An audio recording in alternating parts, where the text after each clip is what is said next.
Hola, soy Asier y os voy a hablar de la contracción muscular. En concreto, nos vamos a centrar en el músculo estriado, que está formado por el esquelético y el cardíaco. El músculo liso, al no presentar estriaciones, no se incluye en este grupo. Es muy importante recordar que de estos tres tipos musculares, el único que es sometido a control voluntario es el esquelético. Antes de explicar los mecanismos de contracción muscular, repasaremos brevemente la anatomía. Aquí observamos un músculo, que está compuesto por múltiples fascículos musculares. Estos fascículos, a su vez, se componen de múltiples fibras musculares o miocitos. Estos elementos están rodeados por unas estructuras que se denominan epimisio, en el caso del músculo completo, perimisio, en el del fascículo muscular, y endomisio, en el de la fibra muscular. La fibra muscular presenta unas características que la hacen algo diferente a otros elementos celulares. A su membrana citoplasmática se le denomina sarcolema y a su citoplasma sarcoplasma. Este es rico en potasio, magnesio, fosfato y enzimas, y es por ello que cuando hay una ruptura muscular estos elementos aumentan en sangre. Flotando en este sarcoplasma encontramos las miofibrillas. Estos elementos son fundamentales para la contracción muscular y más adelante veremos su estructura y su funcionamiento. Además, en paralelo a las miofibrillas observamos abundantes mitocondrias. Esto es muestra de la gran cantidad de energía que se requiere en la contracción muscular. Finalmente, resaltar que el retículo endoplasmático del músculo se denomina retículo sarcoplasmático y es clave en la contracción muscular, ya que permitirá la liberación del calcio desde el mismo, que favorecerá la contracción. Como hemos dicho, las miofibrillas van a ser fundamentales para la contracción muscular. Estas están compuestas por dos tipos de filamentos: los filamentos finos de actina, representados en azul, y los gruesos de miosina, en rojo. La contracción se producirá porque los filamentos finos de actina se deslizan sobre los gruesos de miosina. Así pues, podemos observar cómo el músculo se acorta y se produce la contracción mediante el deslizamiento de unos filamentos sobre otros. El mecanismo de contracción muscular es algo complejo y lo vamos a ir viendo parte a parte. Por el nervio motor llegará el estímulo nervioso que permitirá la liberación de acetilcolina a la hendidura sináptica. Esta contactará con su receptor postsináptico y permitirá la apertura de canales de sodio. Así, entrará el sodio en la fibra muscular y se producirá el potencial de acción de fibra muscular.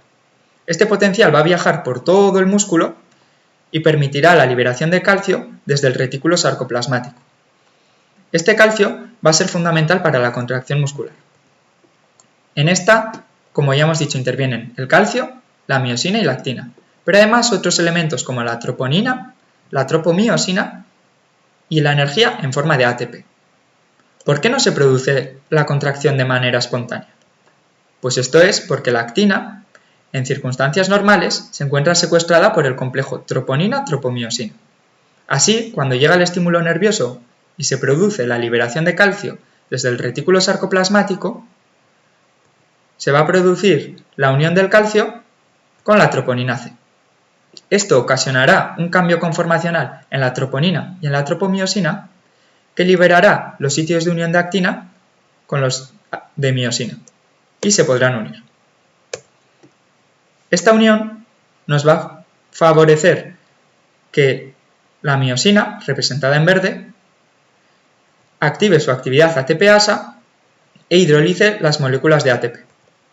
Esta hidrólisis va a permitir que las cabezas de miosina que presentan un ángulo de 90 grados con el eje de la miosina se desplacen a modo de golpe de remo, formando un ángulo de 45 grados. Esto deslizará los filamentos de actina sobre los de miosina, como podemos ver en esta imagen. Podemos observar que las cabezas de miosina han cambiado de 90 grados a 45, como si se tratase de una barca remando sobre el mar.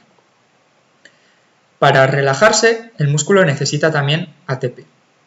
Es decir, el músculo necesita ATP para la contracción, para la relajación y para volver a introducir los iones de calcio dentro del retículo sarcoplasmático. Así se restablecerá el equilibrio iónico. ¿Cuáles son las diferencias entre el músculo esquelético y el cardíaco? En general, la contracción se produce por el mecanismo que hemos visto. Sin embargo, el músculo cardíaco presenta 3 características especiales que lo hacen algo diferente. Como hemos explicado, el potencial de acción muscular se produce por canales rápidos de sodio. En el músculo cardíaco, además, existen canales lentos de calcio y sodio. Estos, al ser lentos, van a estar abiertos durante más tiempo y van a ser los responsables de la fase meseta del potencial de acción cardíaco. Esto implica que la duración del potencial de acción va a ser la misma que dure la contracción y se evitará así la superposición de diferentes potenciales de acción y la tetanización que ocasionaría una parada cardíaca. En cambio, en el músculo esquelético, al deberse la despolarización únicamente a los canales rápidos de sodio, la duración del potencial estará acortada y sí que se podrán superponer diferentes potenciales de acción y se provocará así el fenómeno de tetanización. Otra diferencia importante es en el origen del calcio que provocará la contracción muscular. Como hemos explicado, este proviene del retículo sarcoplasmático. Sin embargo, en el músculo cardíaco, este no es suficiente para provocar una contracción eficaz, por lo que existen unos elementos que son los túbulos T, que no son más que prolongaciones de la membrana citoplasmática con múltiples canales iónicos de calcio, que van a permitir la entrada del calcio desde el compartimento extracelular. Finalmente, el músculo cardíaco presenta el fenómeno de automatismo, que es responsable de generar él mismo el potencial de acción, y presenta una distribución especial en forma de sincicio celular que va a favorecer la transmisión del impulso a lo largo de todo el corazón. En ambos casos, el calcio al final es bombeado al retículo sarcoplasmático de igual manera. Para finalizar, veremos un resumen con los puntos claves de esta clase. El músculo esquelético es el único que se controla voluntariamente. La contracción se produce por el deslizamiento de filamentos de actina sobre los de miosina. Para la contracción muscular necesitamos el impulso nervioso, el calcio que se unirá a la troponina C y liberará a la actina del complejo troponina-tropomiosina, permitiendo así su unión a la miosina, y también necesitamos energía en forma de ATP. Y las diferencias entre el músculo esquelético y cardíaco son que el cardíaco presenta canales lentos de calcio y sodio, túbulos T más desarrollados y automatismo y disposición en forma de sincicio. Para finalizar, veremos una pregunta del MIR de 2009 en la que se preguntan en qué difieren la contracción en el músculo esquelético y cardíaco. Como hemos visto, en el músculo cardíaco hay una gran cantidad de iones de calcio que difunden desde los túbulos T al sarcoplasma. Esto es todo. Espero que os haya sido útil la clase y muchas gracias por vuestra atención.